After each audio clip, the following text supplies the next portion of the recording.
longo período de aprendizado. Dentro desse processo de carreira, tivemos momentos aqui no Brasil, de trabalho no Brasil, momentos de trabalho na América Latina, momentos de trabalho de interface também com os Estados Unidos, participação em projetos internacionais, participação em grupos de trabalho, em projetos onde estavam inseridos colegas, pares, fosse da Alemanha, fosse da França, de diversos países, que num determinado momento esses grupos de trabalho me fizeram entender que efetivamente eu queria algo diferente, eu queria algo um pouco maior. A empresa me dava todas as condições necessárias, mas que seria interessante galgar alguns passos um pouco mais representativos. Isso veio a se tornar realidade adiante porque, no momento futuro, a empresa fez um processo de reestruturação onde ela terceirizou o processo dela na América Latina e eu, em 2017, terminei por sair dessa empresa. Foi um processo de saída muito positivo, muito transparente, muito ético, tanto é que eu falo de tudo isso com muito orgulho, né? Tenho uma alegria muito grande de ter feito parte do time da empresa. Inclusive hoje, eu tenho uma filha minha que faz engenharia e eu confesso que às vezes eu converso com ela que eu ficaria muito feliz se ela pudesse estagiar ou trabalhar nessa empresa. Mas aí é uma outra história que ainda precisa ser escrita, isso só vai acontecer lá na frente. Mas ao sair dessa empresa aconteceu uma coisa muito legal que foi o seguinte: dentro desse processo ético de saída, eu acabei indo parar dentro de uma empresa de recolocação de executivos, com a tendência a querer voltar ao mercado de trabalho de crachá, botar o meu crachá e querer voltar ao mercado de trabalho. Mas, com 30 dias dentro desse processo de recolocação de executivos, eu entendi que eu queria trilhar um novo caminho como consultor de empresas. Claro que você ter todo mês o seu salário, ter todo mês aquela quantia de dinheiro adequada e sendo depositada na sua conta bancária é muito confortável, é muito bom, é muito legal. E o mercado de consultoria a gente sabe que não funciona assim. Isso me abriu um leque de oportunidades e de conhecimento absolutamente extraordinário. Eu fui, com o passar do tempo, amadurecendo essa ideia, esse planejamento, e com o suporte dessa empresa de recolocação de executivos, eu construí o meu plano de ação. Coloquei esse meu plano de ação e em 2018 eu já estava conquistando os meus primeiros clientes. E de 2018 para cá, né, é uma história muito bacana, de muito sucesso. Teve aí uma janela de interrupção durante a pandemia, natural, né? Mas logo depois da pandemia, o mercado de trabalho naturalmente voltou a se aquecer. As empresas entenderam que elas precisavam sobreviver a esse novo cenário e, novamente, o mercado de consultoria voltou a ficar um mercado atraente e atrativo. Primeira mensagem que eu gosto muito de pensar é o seguinte: você nunca deve deixar de encarar os desafios que você acredita que tem capacidade de fazer. Né? Isso pode até parecer meio clichê, né? Uma frase feita, né? Mas é a mais pura realidade. Imagine você, uma pessoa que trabalhou quase juntando o tempo de estágio com o tempo de trabalho, com o tempo em outras empresas, uma pessoa que trabalhou aí quase 30 anos dentro de uma empresa estruturada, organizada, ética, de repente abre mão disso e trilha um novo caminho. Mas é exatamente isso que me fez rejuvenescer a vontade de trabalhar, me fez reenergizar exatamente esse meu desejo de fazer coisas novas e me fez perceber o seguinte: a minha principal matéria-prima era o meu conhecimento.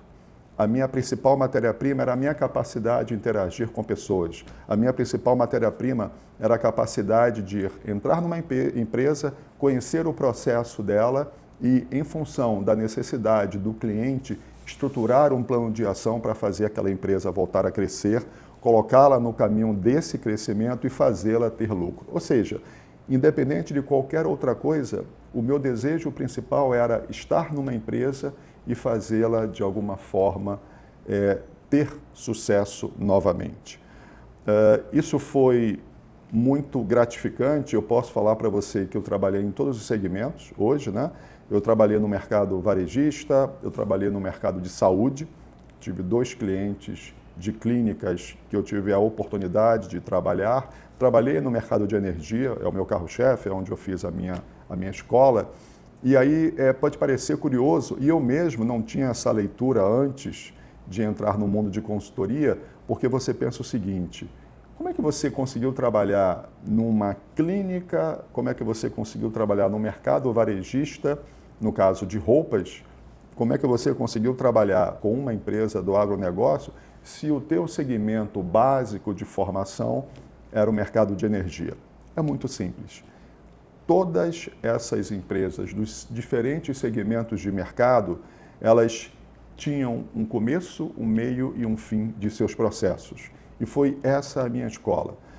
Durante aproximadamente 15 anos da minha carreira e os 15 últimos anos, eu trabalhei no segmento de supply chain, cadeia de suprimentos, onde de maneira muito resumida você recebe o insumo, transforma esse insumo em um produto e o comercializa, o vende a terceiros, né?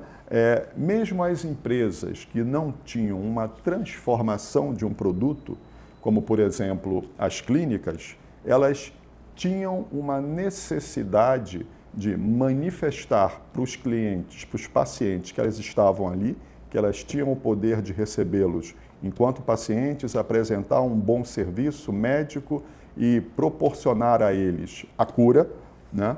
Então, ainda que não fosse um produto de alguma forma palpável, eles tinham a demanda de: eu preciso manifestar que eu estou aqui, eu preciso dizer que eu tenho competência para fazer um bom trabalho, eu preciso atrair esse cliente ou esse paciente através de lead, através da manifestação do meu trabalho, do meu produto, enfim, e eu preciso de alguma forma transformar, não um produto, mas curar um paciente, transformar a vida, gerando uma melhora da qualidade de vida ao paciente e, com isso, de alguma forma, ter sucesso nesse ciclo de trabalho, né? É muito interessante porque quando você fala de paciente, você começa a trabalhar com a autoestima das pessoas.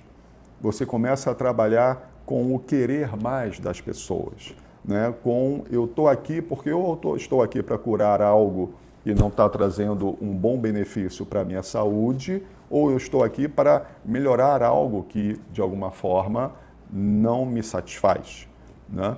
E isso foi muito bem desenvolvido nessas clínicas. O consultor ele tem que ter a humildade de entender que ele está ali vendendo o conhecimento dele, mas que ele não é absoluto nesse conhecimento. No momento onde os meus clientes, que eram os donos dessas clínicas, me contratavam, eu fazia algo parecido com uma anamnese, ou seja, eu fazia uma descoberta do que era efetivamente a necessidade dele. Eu já fazia uma ideia, porque no ato da contratação ele me dizia o que tinha necessidade, mas eu fazia um estudo de caso daquela necessidade. Muitas vezes esse estudo de caso ocorria em uma entrevista de 1, 2, 3 horas, mas num desses clientes, esse estudo de caso demorou 2 dias, porque era extremamente detalhada a necessidade do cliente, né? Então, o consultor precisa entender isso, por isso que ele, por mais que ele tenha um excelente conhecimento, um nível elevado de conhecimento, uma bagagem de décadas, o cliente dele, e muitas vezes é o paciente dele, né? Mas o cliente dele é que tem a resposta exata do que pode ser o problema. Ou seja, ele tem a suspeita de que tem um problema e vê isso muitas vezes na queda de faturamento, na perda de pacientes, de alguma forma em algo que não está funcionando bem. Mas com a ajuda dele, né, você vai, e a sua experiência, canalizando para a definição do problema, e nesse estudo, né, de descobrir com um pouco mais de detalhes e riqueza de informações o problema, muitas vezes você começa a vislumbrar a solução, né? Você começa a perceber através das palavras do próprio dono do negócio onde está o problema e qual é a solução daquele problema. E isso é muito bacana. Retornando ao mercado de energia, que eu fiz esse parêntese agora para falar do mercado de saúde, né, de clientes que efetivamente não eram do mercado de energia, não eram de indústrias. Dentro desse mercado de energia, onde foram os meus principais clientes, eu também tive um outro mercado, né, que foi o mercado do agronegócio. E aí você para raciocinar o seguinte, bom, comparando o mercado de energia com o agronegócio. Vamos pegar aí um exemplo que você talvez tenha empresa que faz a comercialização de derivados de petróleo, né? E aí você tem um determinado perfil desse produto e dentro dessa cadeia de suprimentos você precisa de determinados cuidados para o manuseio daquele produto e quanto mais assertivo forem os cuidados para o manuseio desse produto, menos serão os seus custos. E custo, toda vez que você tem um custo diferenciado, elevado no manuseio, esse custo, de alguma forma, ele diminui o teu lucro. E na hora que você trabalha com produtos derivados de petróleo e vai trabalhar numa empresa do ramo de agronegócio, você pensa o seguinte, bom, são produtos absolutamente diferentes. É verdade, são produtos absolutamente diferentes, mas o fluxo do processo, a cadeia de produção não varia tanto. Então, a partir do momento que, novamente, você faz a entrevista com o teu cliente que contratou você, né? No caso, meu cliente que me contratou, e começa a entender as particularidades do produto dele, você começa a fazer essa analogia de onde estão os principais denominadores de custo, né? E onde pode estar efetivamente a solução daquela necessidade que tem o cliente. Num desses clientes do ramo de agronegócio, a demanda dele era gerar um controle de OPEX, né? Um controle de custos do negócio dele.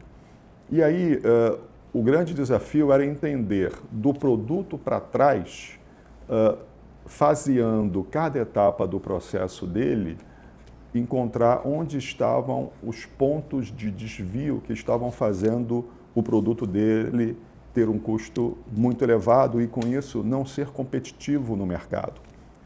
Agora, olha que coisa interessante. Esse cliente ele era extremamente organizado, uma pessoa extremamente séria, com uma empresa muito estruturada e organizada. Uma empresa não muito grande, mas organizada. Então, a partir do momento que ele tem essa empresa estruturada, levantar esses custos e mapear o desvio se tornou um trabalho muito mais braçal, com um consumo de horas muito grande, mas ao mesmo tempo um trabalho relativamente simples, né? Aí você pergunta o seguinte, então por que ele não conseguiu fazer isso? E aí tem algo muito interessante que é o cliente ele está tão inserido dentro do processo dele que às vezes algo que para você que está de fora salta aos olhos, para o cliente que está dentro do processo, no dia a dia, inserido em uma série de desafios. Porque pensa, uma empresa que você transforma bens em produto, todo dia é uma rotina diferente, né? Ainda que as rotinas elas sejam repetitivas, né? Porque você tem um processo estruturado e ele se repete para que no final ele tenha aquele produto, as demandas que interferem naquela rotina são as mais variadas, né? Se você talvez fizer um levantamento dessas demandas que interferem, que podem ocasionar a alteração dessa rotina, talvez você vá classificar aí mais de 100 ou 200 ocorrências das mais diferentes possíveis. E claro que você vai trabalhando para tentar de alguma forma, tentar de alguma forma evitar que elas aconteçam novamente, evitar a reocorrência desses problemas. Mas nem sempre você consegue.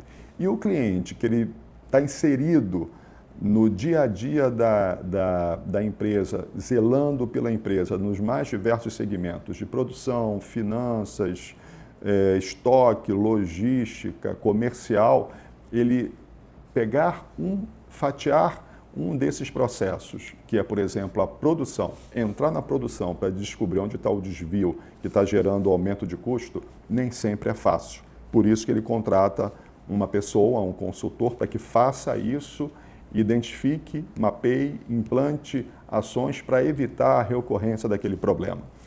E é muito interessante porque mesmo sendo um processo, um produto, perdão, diferente, no caso da indústria do agro, né, a solução, Pedro, é muito parecida. Né? A solução, ela guardadas as devidas proporções do produto, do processo, né? Mas o racional para você descobrir o que está desviando, gerando desvio no processo, é muito parecido. Né? Não altera tanto assim quando o consultor já tem uma bagagem na área de processo.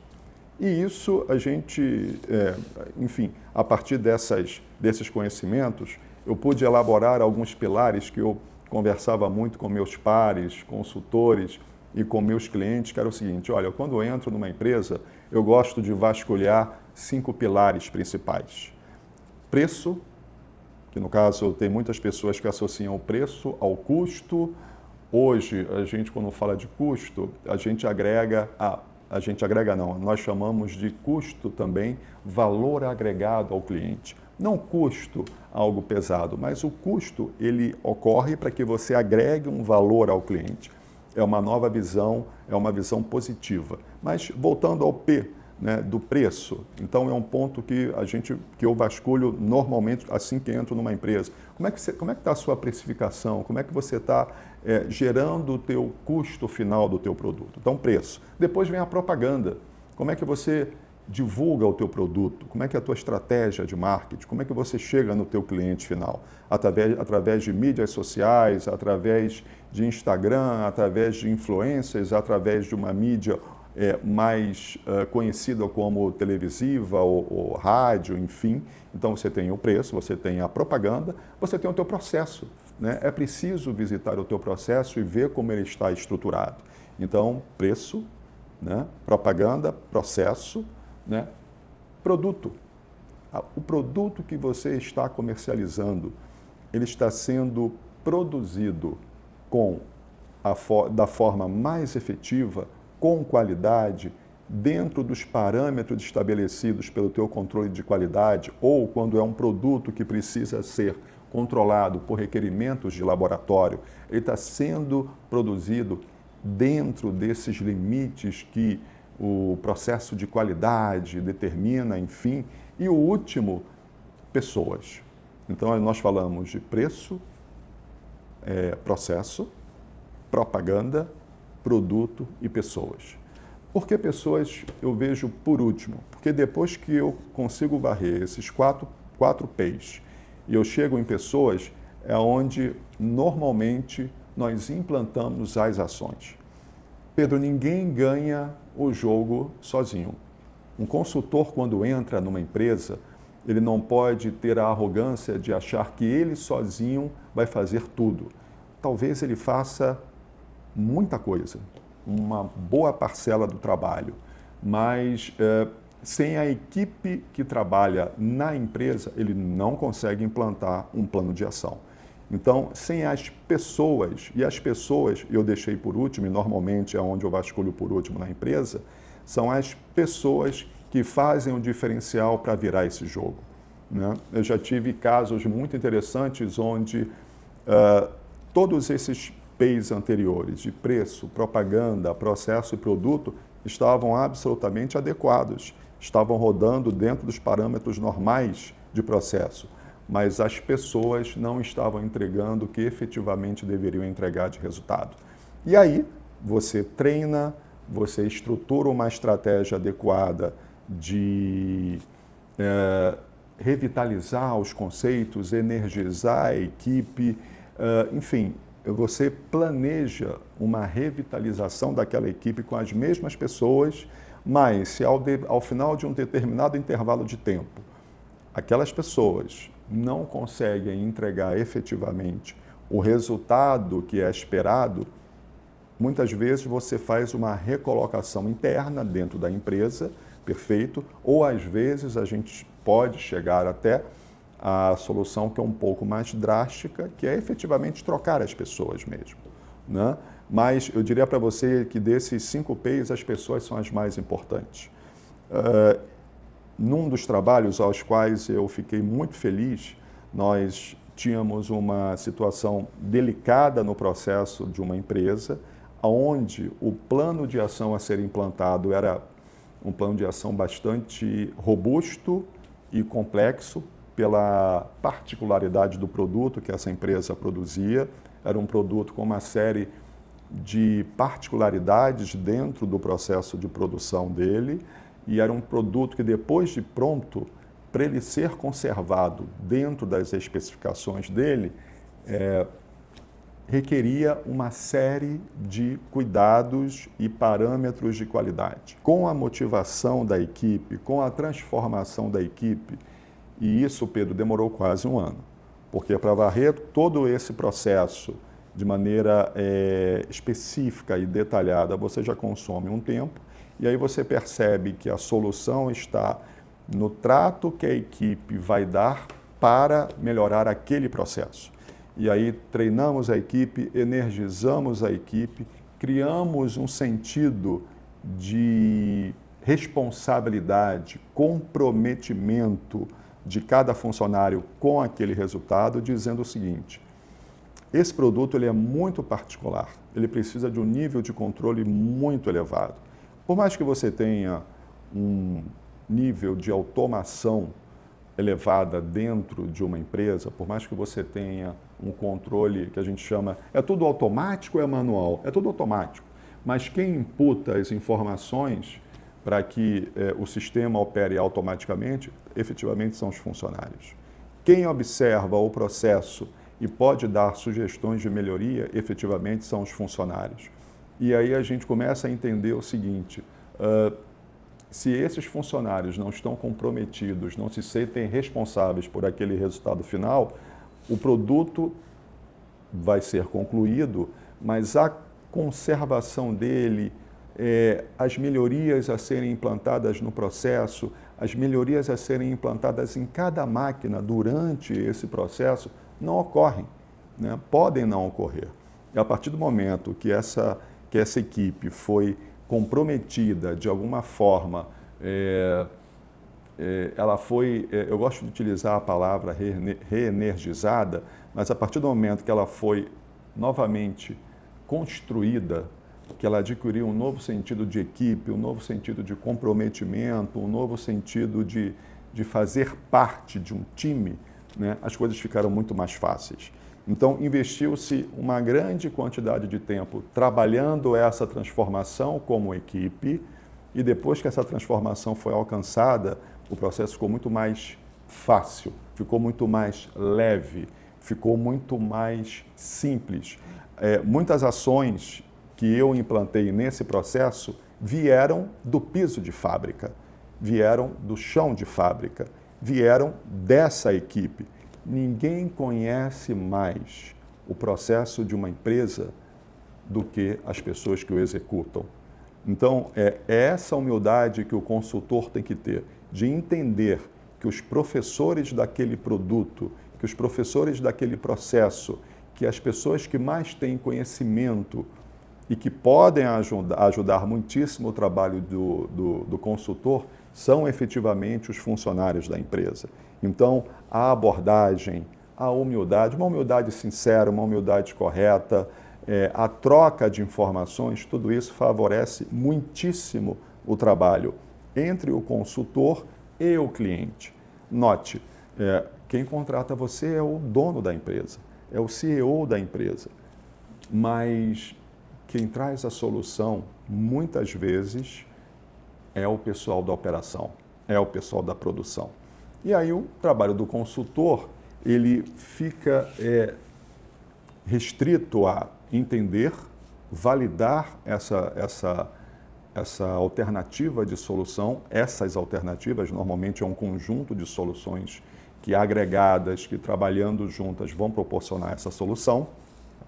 E a partir do momento que isso é feito, a solução implantada gera o resultado final E a manutenção dessa solução vai ser feita pela própria equipe, né? Ou seja, o dono da empresa, ele recebe de volta o trabalho com a seguinte responsabilidade: agora você é o guardião desse ambiente de trabalho, agora você é o guardião dessa equipe, dessa sua equipe. Ué, mas não é só pagar um salário? Também, mas o funcionário, muitas vezes, ele não quer só o salário, ele quer o salário, ele quer um ambiente, ele quer ser ouvido.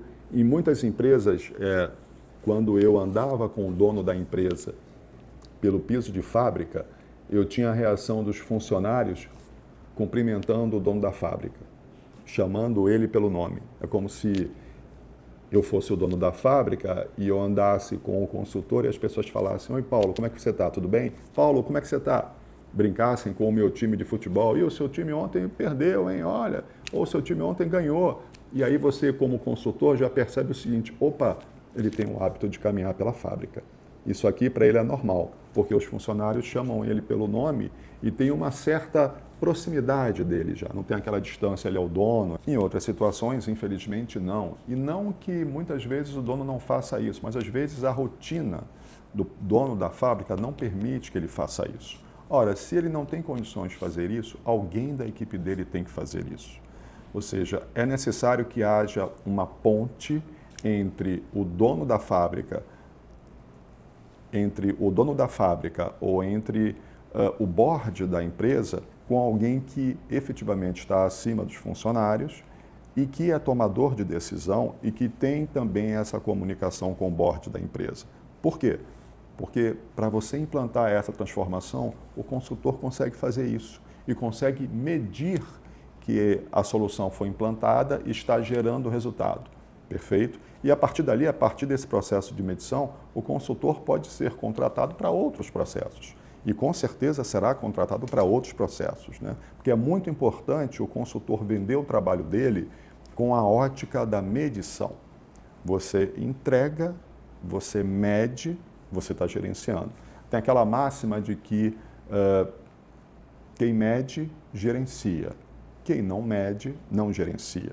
Então, no momento que você aplica essas medições, comprova que a solução está implantada, está funcionando, a empresa pode deslocar você para um outro trabalho. E essa pessoa, que é a ponte entre o board e os funcionários, é que vai assumir o bastão, assumir o leme de conduzir a continuidade da implantação desse plano de ação, dessas medições de performance, de dar sequência, fazendo com que o problema antes existente e solucionado não volte mais à tona. Então, é isso. Ou seja, quando você tem dentro de uma estrutura empresarial o dono ou alguém da liderança transitando no piso de fábrica, isso é um grande facilitador para a implantação das soluções. O que não quer dizer que a ausência disso é impossível, torna mais difícil, sim, quando você não tem alguém próximo ao piso de fábrica. Aumenta bastante. Por quê? Aumenta bastante a dificuldade. Porque o consultor vai precisar descobrir alguém da liderança para fazer esse papel. O que não pode é ficar um vácuo entre o board e o piso de fábrica. Tem sempre que ter essa ponte de alguém fazendo esse canal de comunicação, né? Levando informações positivas, trazendo informações do processo, necessidades, oportunidades, sugestões dos funcionários, e esse canal é exercido por essa liderança que, se não for de um diretor, que seja de um gerente, de um coordenador, de um supervisor, mas alguém que tenha acesso a esse time, que é o time do board, que é o time que tem a capacidade de tomar as decisões e aprová-las.